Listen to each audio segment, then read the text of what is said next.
So the Autism Science Foundation defined the autism as a complex set of neurological disorders that severely impair social, communicative, and cognitive functions, and individuals who suffer from it have syndromes such as cognitive impairments. But even though this is the case, some may develop typical or above average IQs. The typical autism behaviors have stereotype actions, like hand flopping, body rocking, and some autistic people even have seizures, around 30 to 50%.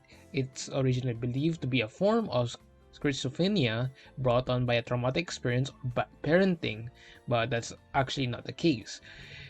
People who have autism faced discrimination from society because they are misunderstood. They are often bullied because of their quote unquote condition. It's not in school, but it's also on real life scenarios. People do not understand that autism can be treated. They think that this person is just crazy. So there needs to be an understanding between the autistic person and the other people who are trying to befriend or trying to communicate with the said person. The lesson describes about a story which is called The Curious Incident of the Dog in the Nighttime by Mark Haddon. It's a very long story, but I have somehow managed to summarize it by trying to read all of the pages and at the same time getting some few researches. So the story is about a teenager named Christopher John Francis Boone, or Christopher Boone for short. He is a person suffering from what seems to be a mental disorder that can only be associated to Asperger's syndrome, autism, or Savant syndrome. Albeit there isn't a statement about his condition, his behavioral activities can be linked directly to those. Now, the story begins with him discovering the dead body of his neighbor's dog, which is a poodle named Wellington. He has been, in the guess, under suspicion of him doing this said crime, and he was arrested. But then he was also released. He also decided to investigate the dog's death, but he also got a warning from the police to not look into the murder any further. But after he ignored the warnings from his father, he also continued this said investigation in a book that he started writing on. After that, he found out that his dad and the owner of the slain dog, which was Mrs. Shears, had a romantic affair. So one day after leaving his book, I guess in a plain wide open, his father, Ed, discovered about this book and was angry about it after he read it and of course confiscated it. So while searching for it, he found out the letters that are dated apparently after his mom's supposedly death. With these, he was also shocked that his mom also had an affair with the spouse of Mrs. Shears, which is Mr. Shears. He was very shocked indeed that he even passed out, if I remember correctly. And his father realized about this, and he told the truth that he was trying to keep. His father was actually the one who murdered Mrs. Shears' dog, which is his lover. With Christopher no longer trusting him, he sneaks out and runs away to live with his mother. After an eventful journey, which he copes with and overcomes his disability, and of course dodging dangerous things like the cops, he eventually arrives at his mom's place, which she was also surprised and happy about. He settles for a while in his mother's place, but then his lover, Mr. Shears, had a little bit of friction between them.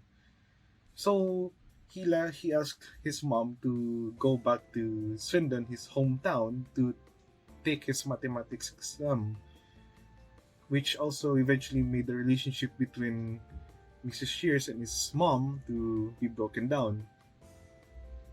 Now, after an argument broke out with his parents, She agreed to let his father, Ed, again to visit him to regain trust, in a sense, with Christopher. And the entire story ends with him getting an A on the mathematics exam, which is the highest possible grade, and he receives a new puppy too. In the book, he also said that his future would be an autistic and a great one, as he has solved the mystery of the dog's murder, overcome his fear because of his disabilities, which can be autism, and managed to find his mother, and lastly, wrote a book about his entire adventure from which this book is all about.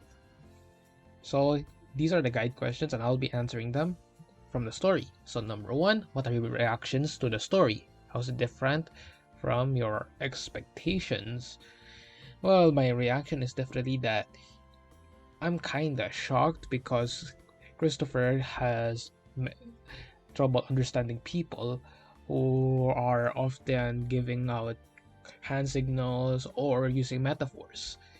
Uh, I totally expected people who are trying to understand an autistic person before reading, but now I realized that it's darker and further away from the truth.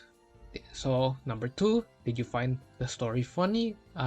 No, because I couldn't laugh if the situation is literally happening right in our society.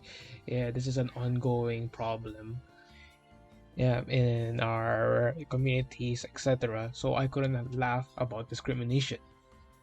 So number three, how does the story affect the way you look at people with autism? Why?